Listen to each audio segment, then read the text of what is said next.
कितना बेचा मोदी ने, कितना अटल ने बेचा था, क्यों हुई थी इसकी शुरुआत, क्या मनमोहन ने सोचा था। हम बात कर रहे हैं डिसइन्वेस्टमेंट यानी सरकारी कंपनियों की हिस्सेदारी बेचने की।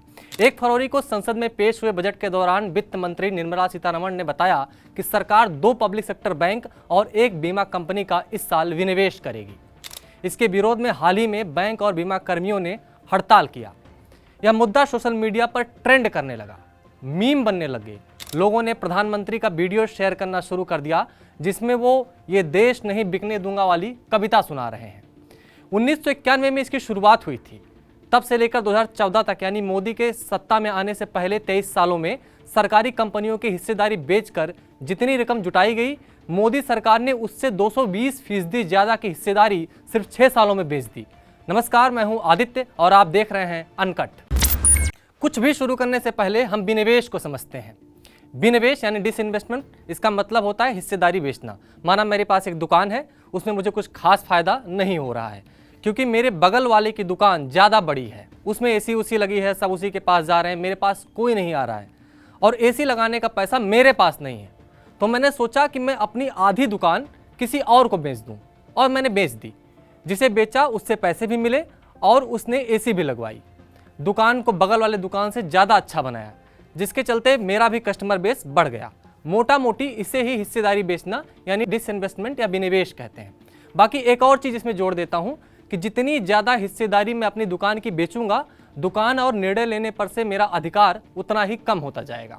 विनिवेश की 2 बड़ी वजह होती हैं। पहली वजह, सरकार ऐसा करके PSU यानी पब्लिक सेक्टर अंडरटेकिंग्स को फिजिकल सपोर्ट देती है, यानी उससे आर्थिक मोर्चे पर मजबूत करती है, जिससे उस कंपनी का आधुनिकीकरण हो सके, प्रोडक्टिविटी बढ़ सके, मार्केट स्केल बढ़ सके, ज़्यादा लोगों को उसमें रोजगार मिल सके और सरकार का ज़्यादा फायदा हो सके, जिससे कि सरकार सोशल प्रायोरिटी यानी हेल्थ, एजुकेशन और फैमिली वेलफेयर के मदों में अपने खर्च को बढ़ा सके। अब आते हैं विनिवेश की दूसरी वजह पर। सरकार तब भी ऐसा करती है जब वह नॉन स्ट्रेटेजिक पब्लिक सेक्टर कंपनियों को स्ट्रेटेजिक पब्लिक सेक्टर कंपनी के तौर पर इस्टेब्लिश करना चाहती है।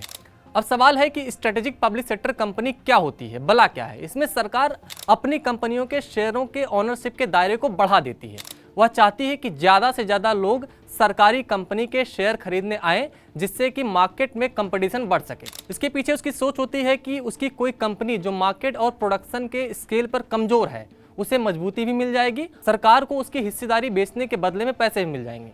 मोदी सरकार हिस्सेदारी बेचने को यही नाम दे रही है, वो इसे स्ट्रेटेजिक डिसइन्वेस्टमेंट बता रही है। विनिवेश 3 तरह के होते हैं। सबसे पहला माइनॉरिटी डिसइन्वेस्टमेंट। इसमें ज़्यादातर शेयर आमतौर पर 51% सरकार अपने पास रखती है, बाकी बेच देती है। लेकिन ज़्यादा शेयर खुद के पास रखने से सरकार का कंपनी के मैनेजमेंट पर पूरा कंट्रोल रहता है। Power grid of India limited और NTPC लिमिटेड इसके बड़े उदाहरण हैं। दूसरा, मेजॉरिटी डिसइन्वेस्टमेंट। इसमें सरकार ज़्यादातर स्टेक बेच देती है, कम अपने पास रखती है। इसे ही स्ट्रेटेजिक डिसइन्वेस्टमेंट भी कहा जाता है। मेजॉरिटी डिसइन्वेस्टमेंट के तहत शेयर खरीदने वाली कंपनियों में प्राइवेट कंपनियों के अलावा सरकारी कंपनियां भी हो सकती हैं, यानी एक पब्लिक सेक्टर कंपनी दूसरे पब्लिक सेक्टर कंपनी का शेयर खरीद लेती है। उदाहरण के तौर पर इंडियन ऑयल कॉर्पोरेशन का शेयर BPCL ने खरीद लिया था। तीसरा, कंप्लीट डिसइन्वेस्टमेंट। इसे प्राइवेटाइजेशन भी कहा जाता है। इसमें सरकार पब्लिक सेक्टर कंपनी का 100% शेयर किसी निजी कंपनी को बेच देती है। उदाहरण के तौर पर हम इंडियन टूरिज्म डेवलपमेंट कॉरपोरेशन को ले लेते हैं, जिसके कई होटल्स को सरकार ने बेच दिया था। इतिहास के झरोकों से अगर डिसइन्वेस्टमेंट को समझें तो 2-3 बातें सामने बहुत प्रमुखता से आती हैं। 1956 के इंडस्ट्रियल पॉलिसी में 17 कंपनियों को पब्लिक सेक्टर कंपनी के तौर पर रिजर्व रखा गया था। 1991 में भारत की अर्थव्यवस्था खोल दी गई, जिसके बाद पब्लिक सेक्टर अंडरटेकिंग को लेकर सरकार की पॉलिसी में बड़े बदलाव हुए। 1991 में प्राइवेट प्लेयर्स को ज़्यादा तवज्जो दी गई। 17 पब्लिक सेक्टर कंपनियों की संख्या घटकर 8 हो गई, जिसमें defence, atomic energy, coal, mineral oil, iron ore, manganese, gold and diamond, atomic mineral और रेलवे शामिल थीं। 1999 में वाजपेयी की सरकार में पब्लिक सेक्टर की कंपनियों को 2 कैटेगरी में बांट दिया गया, पहला स्ट्रेटेजिक और दूसरा नॉन स्ट्रेटेजिक। और इस तरह से स्ट्रेटेजिक डिसइन्वेस्टमेंट शब्द भारतीय बाजार में पहली बार क्वाइन हुआ। डिफेंस प्रोडक्शन, एटॉमिक एनर्जी और रेलवे को स्ट्रेटेजिक पब्लिक सेक्टर कंपनी के कैटेगरी में रखा गया, बाकियों को non strategic public sector company के कैटेगरी में रखा गया। 1991 से लेकर 2020 तक यानी 29 सालों में विनिवेश के जरिए किसकी सरकार में कितने पैसे जोड़े गए, ये बड़ा सवाल है। इस सवाल का जवाब ढूंढने के लिए हमने कैग यानी भारतीय महालेखा परीक्षक की एक रिपोर्ट के अलावा भारत सरकार के दीपम यानी डिपार्टमेंट ऑफ इन्वेस्टमेंट और पब्लिक सेक्टर एसेट मैनेजमेंट की वेबसाइट पर उपलब्ध आंकड़ों का सहारा लिया। सीएजी की ऑडिट रिपोर्ट के मुताबिक 1991 से लेकर आज तक विनिवेश भारत सरकार के कैपिटल गेन का सबसे बड़ा स्रोत बना हुआ है, यानी यह वह जरिया है जहां से सरकार सबसे ज्यादा पैसे जोड़ती है, सरकार चाहे किसी की भी हो। फरवरी 2019 में ऑडिट रिपोर्ट सामने आई थी। तब तक भारत सरकार डिसइन्वेस्टमेंट के जरिए 5 लाख करोड़ कमा चुकी थी। अब सवाल है कि वैल्यूएशन के लिहाज से कब और किसकी सरकार में सबसे ज्यादा विनिवेश हुआ, यानी सरकारी कंपनियों की हिस्सेदारी बेची गई। 90 के दशक में इसकी शुरुआत हुई। उस साल भारत सरकार ने विनिवेश के जरिए 3000 करोड़ रुपए की कमाई की। 90 के दशक में सबसे ज्यादा 1994-95 में 4843 करोड़ रुपए का डिसइन्वेस्टमेंट हुआ। 90 के दशक में कुल मिलाकर 18482 करोड़ रुपए का से ज्यादा का डिसइन्वेस्टमेंट हुआ। 2001-2 से लेकर 2009-10 के बीच खूब डिसइन्वेस्टमेंट किया गया। इस दौरान अटल सरकार भी रही। अटल कार्यकाल को डिसइन्वेस्टमेंट का गोल्डन एरा कहा जाता है। अकेले 2000 से लेकर 2004 तक यानी अटल कार्यकाल में सरकार ने विनिवेश के जरिए 29,189 करोड़ रुपए जोड़े।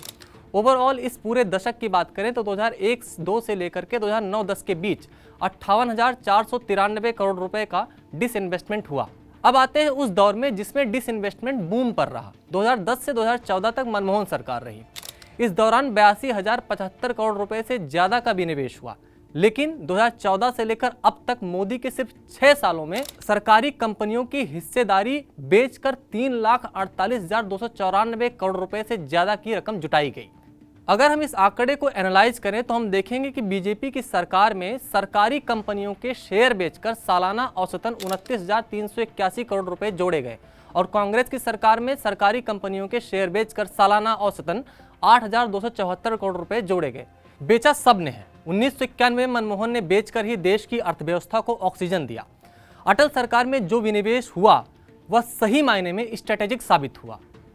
अब मोदी सरकार जो कंपनियां बेच रही है वह कितना स्ट्रेटेजिक साबित होगा यह आने वाला वक्त बताएगा।